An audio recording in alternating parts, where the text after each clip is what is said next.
Hi, welcome to How It Works with Holger Live. Another episode after the release. Just yesterday, we Embarcadero released Delphi 11.3. I wanted to say we got Delphi 11.3. Embarcadero released it yesterday, and or on Monday, I think, was the official release. And yesterday, we saw it in action for the first time. Can everybody hear me all right?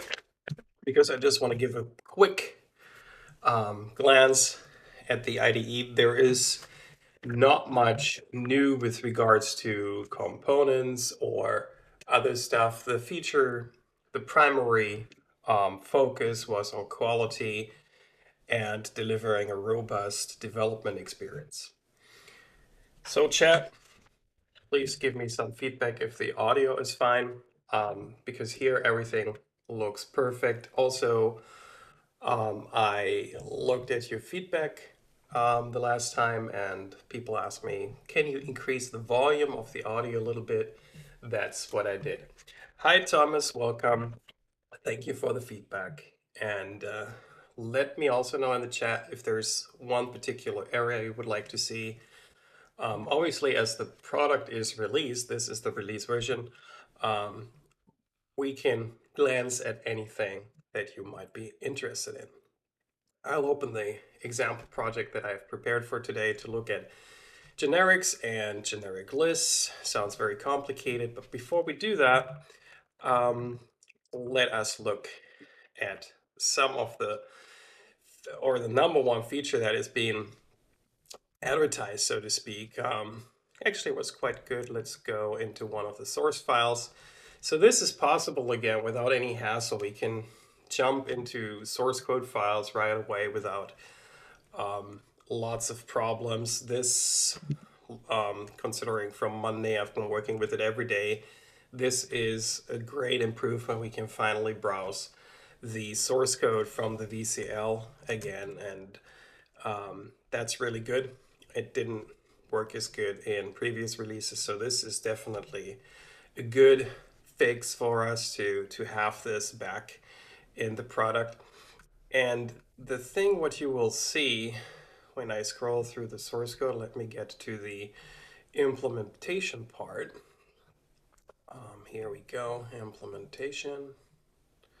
So scrolling down. Of course, I picked one of the longest files there is. So here we go. We scroll down to the implementation right here. We see when we double click on a keyword or some string, it gets highlighted. So this is more helpful than you think it is at first. I used not the default setting that I'm using. I use a different setting. I The default is if you just move the cursor into a keyword, it gets highlighted. I think that's too much. But sometimes I'm going to see, okay, where is value? So I can double click on value and I immediately get all the positions that have value in it. This is really a helpful feature if you look for something and want to make a quick replace.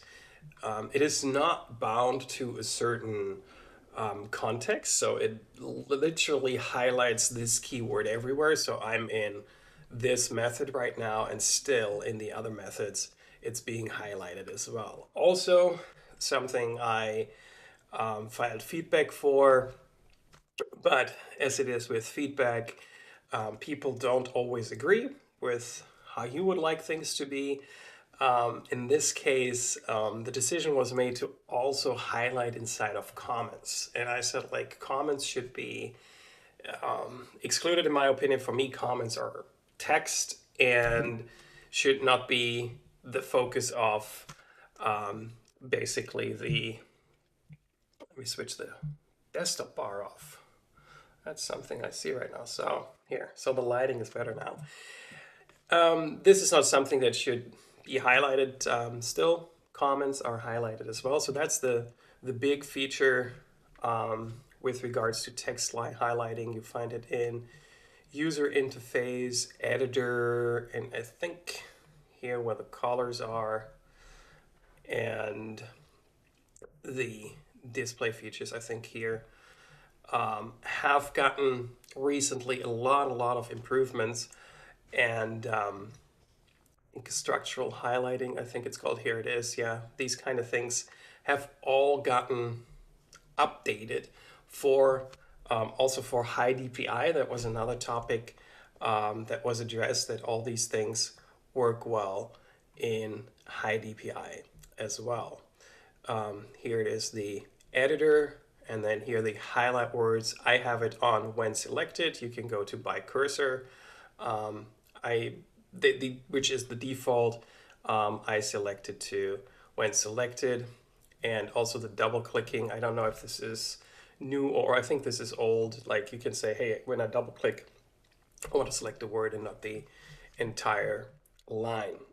With regards to IDE settings, I think that's pretty much it that has been changed. I have the cheat read height here. So the biggest thing, that is something not for how it works with Holger. The Tools API has gotten a major update. Whenever I mention the Tools API, most Delphi developers say, hey, I've never used the Tools API. Well, usually you don't. It is the API that gives you access to the IDE. So here on the right, MMX, the Model Maker Code Explorer, that is something that makes heavy use of the Tools API in order to integrate into the IDE from Embarcadero. And there are now new interfaces, new ways to interact with it. Also, I think the main reason why they did it is so that you can get more information about what is in the line of code. You have full control over the gutter area that you can draw in there.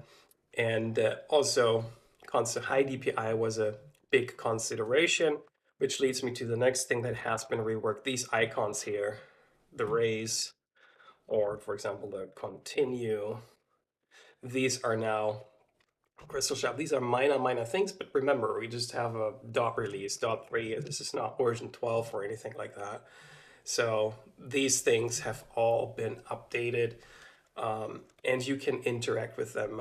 Yesterday, we got the broadcast from Embarcadero, where they also gave an example of what kind of stuff you can do with the Tools API and that. And control-wise, there actually has been one big improvement. But the control list, I think it's called control list.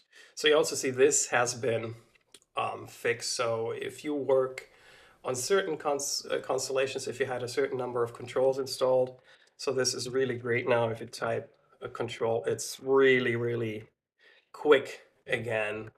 It no longer takes a long time, no matter how many controls you have installed. This is the biggest one for me, actually makes me faster. So the control list here got an update that it supports multi-select. That wasn't possible before. Previously, it only allowed you to select one item. That has been expanded to multiple. And then a FireMonkey control that I obviously won't see in this project. Let's see if I can add a FireMonkey project here, or if I even have FireMonkey installed. I have to be honest. Yes, I do. Multi-device application, blank application, and FireMonkey right here has a new, and it's called, I would say, here it is, biometric auth. It's a component that allows you to use, if you have an iPhone, you can unlock your phone by looking into it, with a camera, or previous iPhones have like the fingerprinting. That is all possible with that component. Hold on, didn't I drop it? Okay, so, well, that's basically a non-visual control, so I can't see it here. So this is the control that allows you to automatically implement these kind of security measures.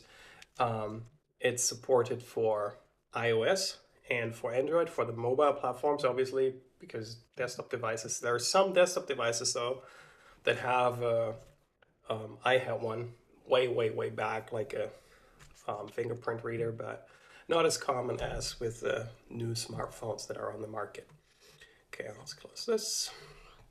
remove it from the project. Nope. Okay, so here, and let me see if there was anything else. Well, the Delphi LSP I already showed um, that the navigation has been improved. And what is even better, the um, if you type code, the code completion now shows the correct type. Sometimes you got, like in the past, you got like erroneous type or something. This works now um, much, much better. I hardly ever see it not understanding my code, so there has been major improvements there. So great release. And if you have questions, if you saw something else, there has been some improvements for C++, of course. I'm not going to mention those because in my whole life, the only thing I did is like looked at C++ in order to migrate it to Delphi or another programming language. Um, Debuggers got some fixes. And Subversion, if you're still working with Subversion, the DLLs have been removed from Delphi. So if you want to use Subversion with Delphi, you have to use DLLs from another product. They're not being installed with Delphi anymore. That's new. Um, and with that, FireDAC got a tiny little improvement for Postgres. So major optimization there that you can say how you want to optimize your query results. So that's not a tiny enhancement. And for me, what I really, really appreciate, if we have here the query, for example, this is one of those things. Little changes, big difference. If we click here and select star from, you probably won't see it if it's streamed through YouTube, but here, this is a different font, bigger font, much easier to read. So I appreciate this tiny little fix that allows me to work better with queries and other stuff inside of the SQL window. Okay, if there is no further questions with regards to the current version of Delphi, if there's nothing you want to see in particular, I'll start by looking at generics. And it's a very complicated term for something that is actually not that difficult, but very, very helpful. And the example I want to give is something we have all done as developers 1,000 times. You have a list of, let's say, animals, and you have a class T animal, and this animal has a class and it has just a name. We're not going to putz around with properties and stuff like that. I'm just going to say public name string. Okay, so don't mark me for it. Of course, this, if we perform, okay, let's do it. Come on, let's show that Delphi has these good. I can type prop F tab, can say name, make it of type string, enter, and then it automatically implements the property for me here. So, and if you have a list, for example, you want to create a list, you can do it like this. So, generics, I prepared this. So you have a list, and then the first thing that came, I think back in the day, we didn't have two. I'm not certain, but like T list, and we have T object list for objects. And then we could say a list is T object list, create, text list dot create. And you already see that code completion doesn't offer me anything. Why? Because I need to use system containers. And as it's smart, it also gives me this. This is from a plugin from Stefan Glinke, by the way. It replaces the usual find unit dialog. So what you can do, you go on a type, press Control-Shift-A, and you get a list of possible unit completions. This is from Stefan Glinke. It's called the uses manager, uses clause manager. Let me see. Uses helper. That's what he called it. You can Google it. It's available for download. It's a great tool, I can tell you that, because you just go into there, Control Shift A, boom, and you immediately get feedback which unit that class is in. So system containers, I want to add it to the implementation, enter, and there we go.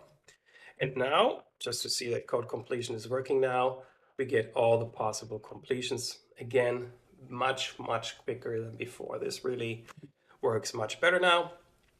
And if we now add something, note that the object list, because it's for any object, for any, derived of TObject, of course, because that's the main base class. So I can add, of course, a TAnimal,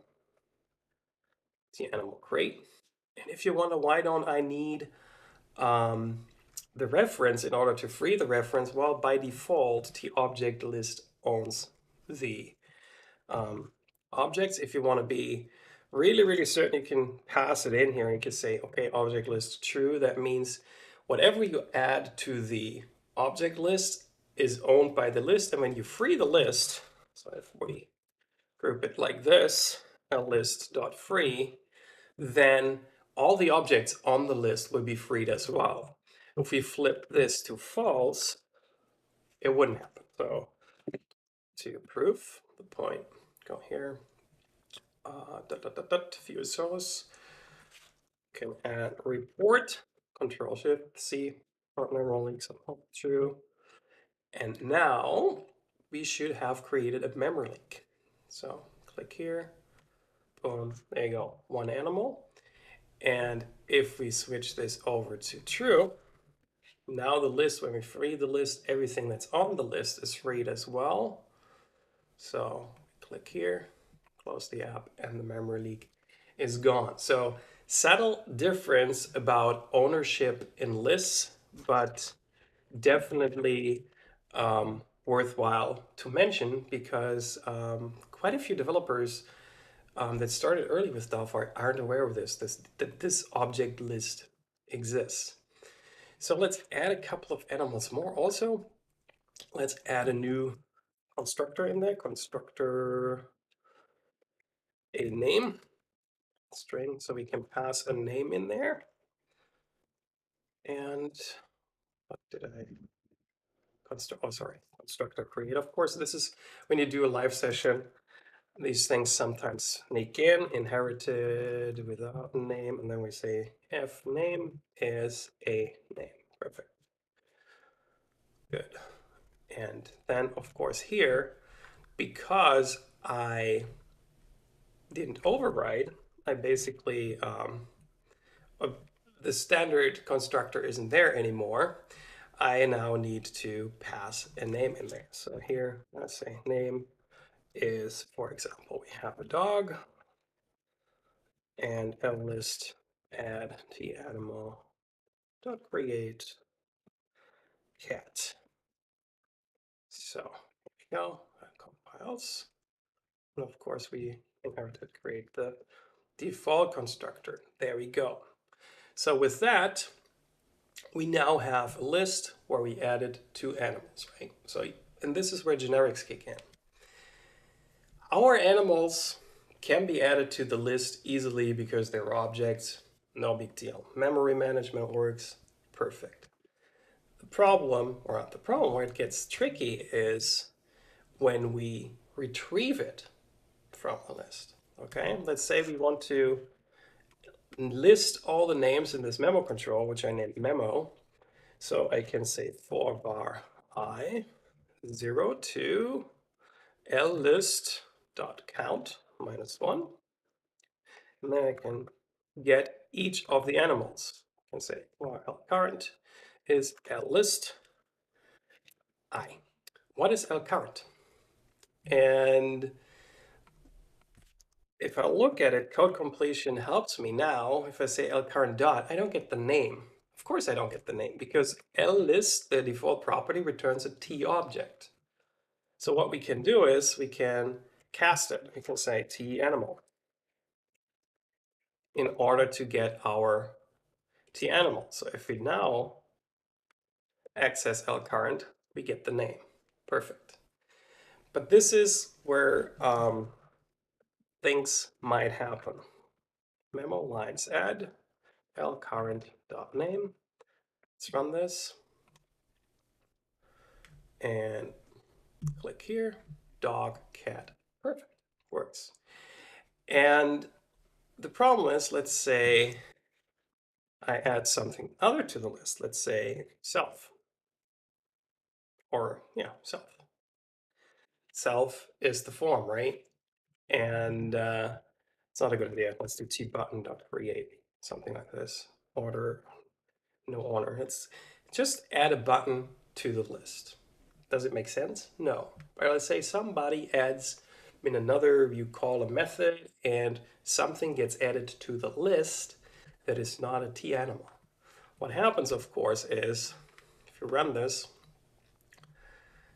that in this case, nothing happens because, and this is Delphi specific, the button, of course, has a name as well. So that is interesting. So let's just say tObject create, which is also valid.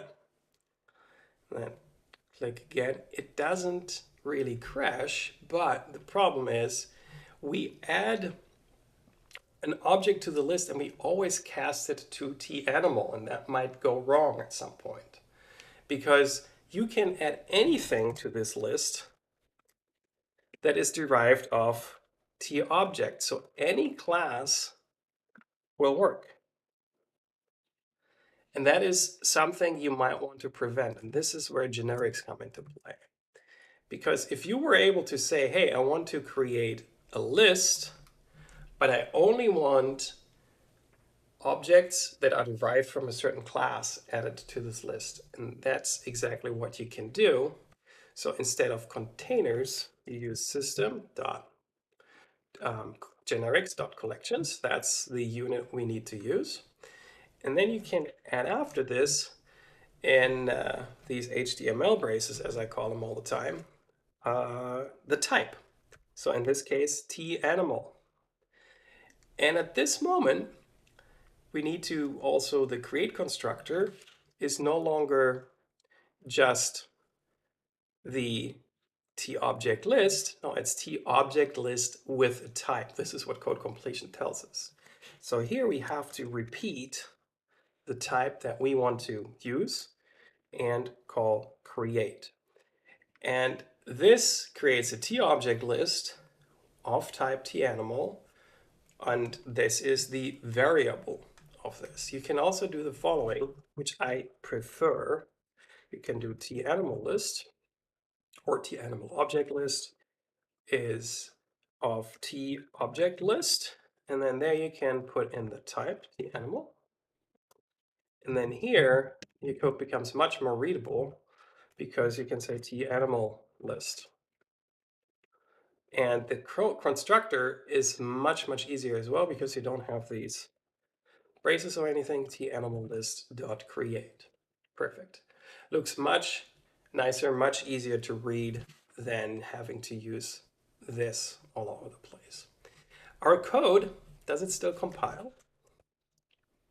Yes, it does. But the difference is, if we do list.add, look what happens.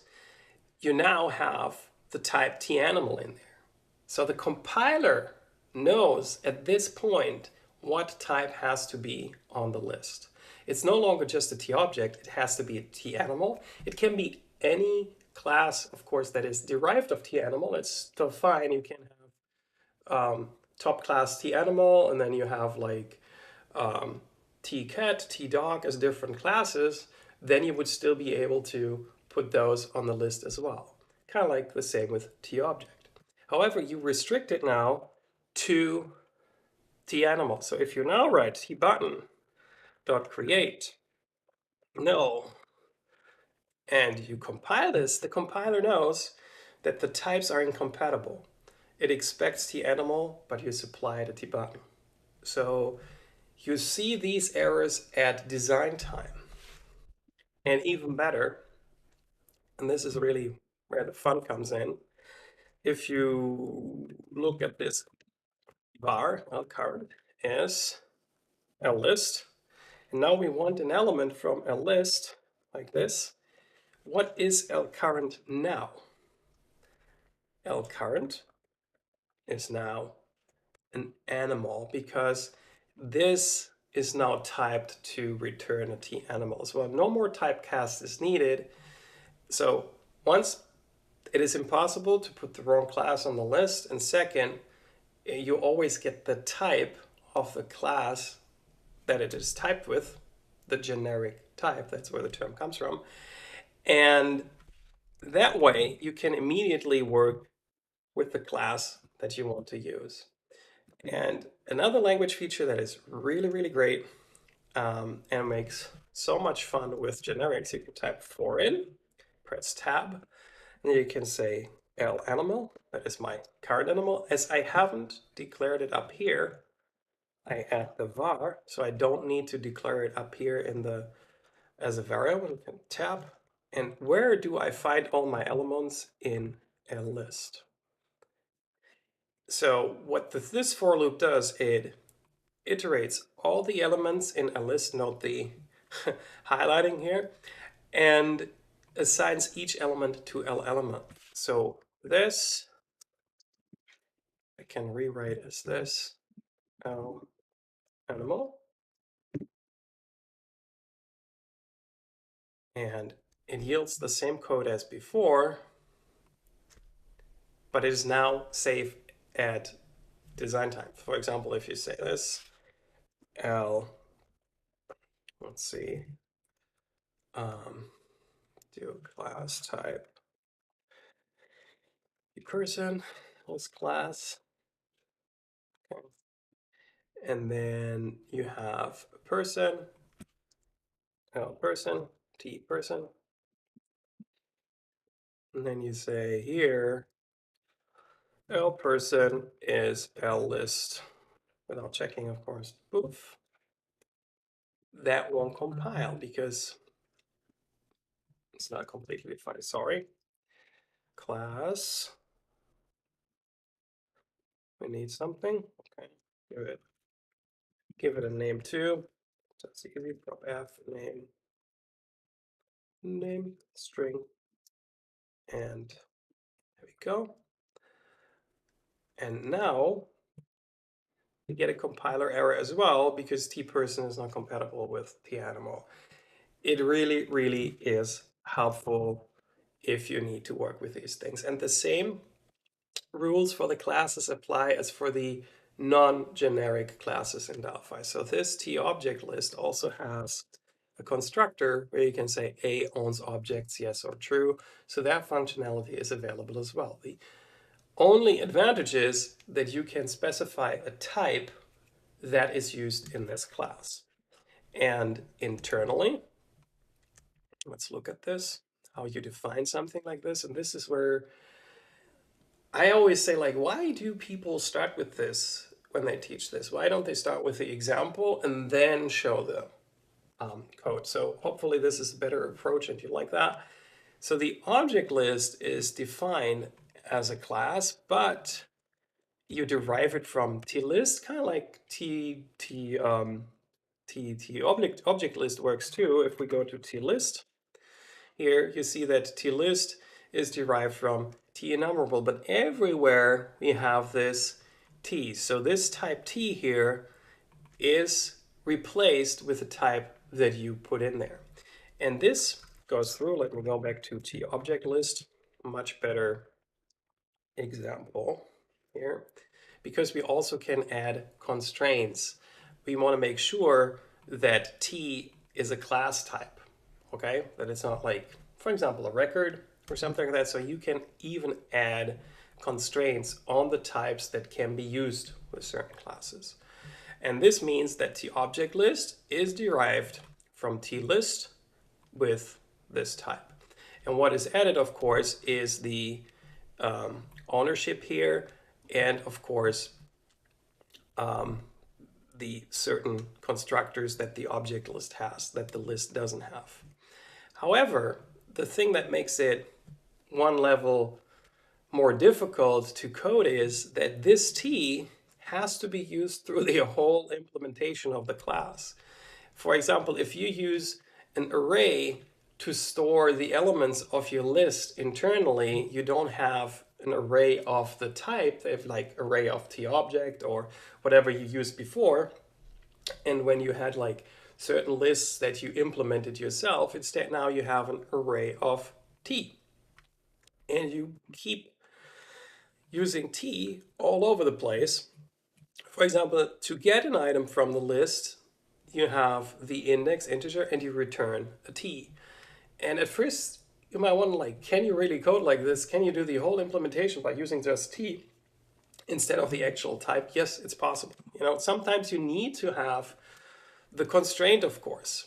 If you don't have the constraint that t is a class in some cases, and you write t.create, obviously you need to have a class in order to call create on it, for example. So these are really the basics of generics when working with lists, and there's not much more to it, to be honest with you. That's it. And the great thing is that Delphi nowadays has lots and lots of great classes that can be used this way, and also with the for in loop. So we have a stack, we have a queue, we have a list, and we have a dictionary. And the dictionary is in particular interesting because like you could have a key, string, and a value, your object type. So creating a dictionary has become like T animal dictionary. You can do T dictionary. And then you specify the two types, one for the key, which might be a string, and one for the value, which might be a T animal. That's your dictionary. And if you create this dictionary, L dictionary, T animal dictionary, you then get code completion through the whole process. Ldict is T animal dict dot create. And again, here you have, again, the ownership can be specified. You can say that the key should be freed automatically, or the values should be freed automatically. That is all something that you can use. And it's not just a dictionary, it's a object dictionary. That's the mistake that I made. And if I use that, see, I get the ownership again. The thing that I struggled with here is it is a set, because if you look carefully, T ownerships, right? If we now navigate to the create T dictionary ownerships, see how nice the navigation works again? Is a set of DO owns keys, DO owns values. So in our case, I would use DO owns values, but it has to be a set. So I would specify DO owns values, like so. Well, with that, I make sure that, there we go. With that, I make sure that my values are freed that I have in my dictionary, and so on. And if I add an animal to the dictionary, again, see, key is string, value is the animal. So everything is type safe now, much, much better than it was before. The next step would be, and this is something I'm going to do in one of the future sessions of how it works with Holger, because it requires interfaces. Stefan Glinke introduced us to Spring for Delphi, and there he has list classes that make use of interfaces, so you don't even have to free the list, because the list is an interface to.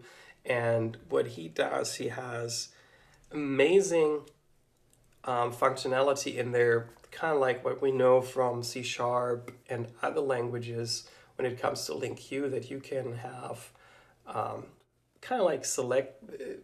I compare it to SQL statements on your lists with predicates. You can sort easily. You can just select a certain amount of elements from a list. So this is really the next step. And it's all generic. So if you don't understand generics and you haven't used generics before, this is the first step. And if you've understood this, then you can go ahead and have a look at Spring 4D at the classes there. Okay, yeah, T-object dictionary, I don't know how recent that is, Thomas, but there has been, as I mentioned like in the second episode of this feed, there have been hidden gems in the RTL that I even wasn't aware of at first. But the object dictionary is really, really great. And also comes, these things also come with, that's not my favorite topic, especially not when it's live and I don't have a prepared example, but I think they even have something like, with regards to multi-threading, there's also, oh, that's a different list. See, the lists that are designed to be thread safe, they also have generic versions of those. That's what I wanted to say. So that is also another thing that is all in the RTL, but most posts on the web still refer to the older classes that didn't have the comfort of generics, for example. Okay, so this is the end of the class part.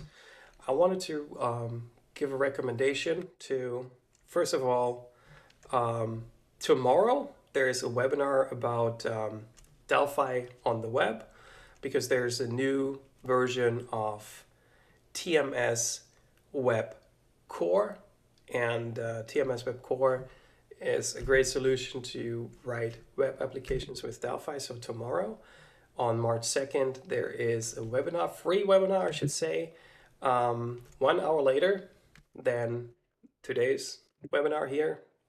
And yeah, Bruno will introduce you to the new features in version 2.1. And the best thing is you can ask questions and make suggestions what you would like to see in the future.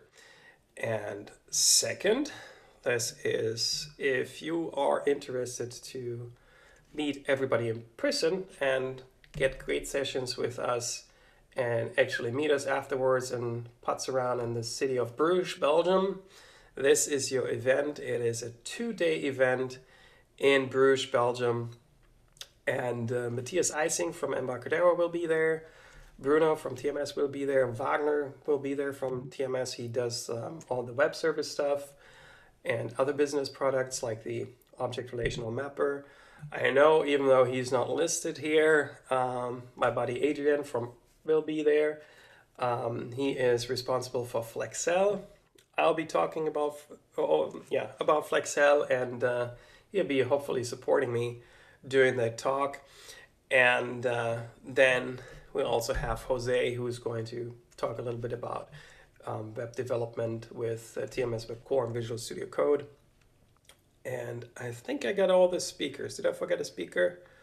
I don't want to forget any of my buddies there. Nope. Okay, so and it's on May 11th and May 12th this year in Bruges, Belgium. Finally in person again. I looked it up. Last in-person event I did was in 2019, November. So it's time to do an in-person event again for sure. So if there are any questions, the time is to ask them now. Oh, here we go. I have one in the chat. How to create generic lists of window handles? Good question. Window handles, as far as I know, are integers, right? So I would assume L handles, T list, integer.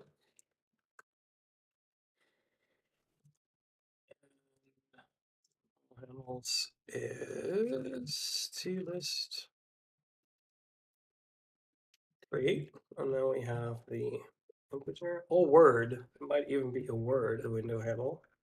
Well, we find that out. And does this form have a handle? Yes, here, handle, self-handle, H, and we look it up, HWND is, oh, it's it's a native integer, what is that? Oh my god, native uint is the data type, so you can literally take that, or you could even created of H. Or doesn't that work? Did you test this and you just want to see? Yeah, there we go. You just put that data type in because Delphi is able to resolve that. Just like, you know, this navigation is now directly tied to what actually is going on in the compiler. So you could either do this or you could do right this. But as I explained, you can't use the object list because that is restricted to classes. So you couldn't do L handles L handles to is T object list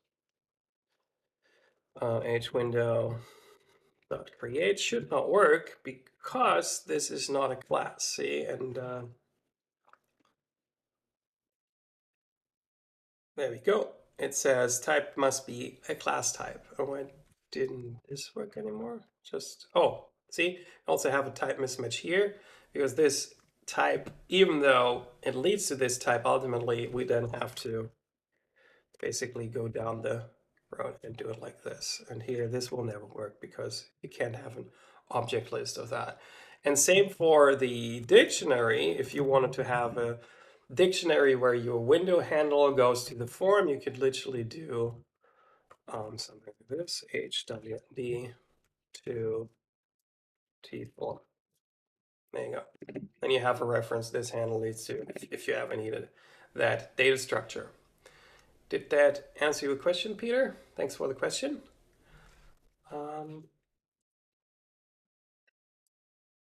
With that,